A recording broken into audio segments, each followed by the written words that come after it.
28-29 kunlari Toshkent shahrida Aqlli shahar dasturi doirasida Shanxay hamkorlik tashkilotiga a'zo davlatlar poytaxtlari va shaharlari o'rtasida hamkorlik va tajriba almashish mavzusida xalqaro doiradagi forum bo'lib o'tdi.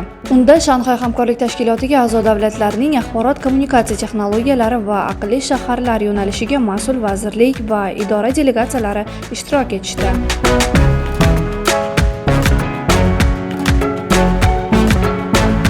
Forumning ilk kunida delegatsiya a'zolari poytaxtimizdagi IT park, Toshkent shahar hokimligi huzuridagi vaziyatlar markazi, transport xavfsizligi bosh boshqarmasi bazasida joylashgan Ichki ishlar vazirligi vaziyat tahlil markazi va Ichki ishlar vazirligi yo'l harakati xavfsizligi xizmatining kompyuterlashtirilgan boshqaruv tizimi faoliyati bilan tanishdilar.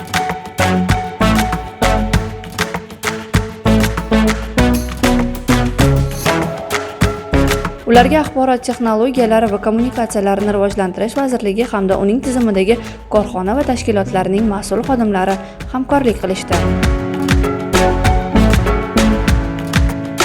29-iyun kuni esa Toshkent shahridagi Inha universitetida Aqlli shahar dasturi doirasida Shanxay hamkorlik tashkilotiga a'zo davlatlar, poytaxtlar va shaharlar o'rtasidagi hamkorlik va tajriba almashish mavzusida xalqaro forumning asosiy qismi bo'lib o'tdi.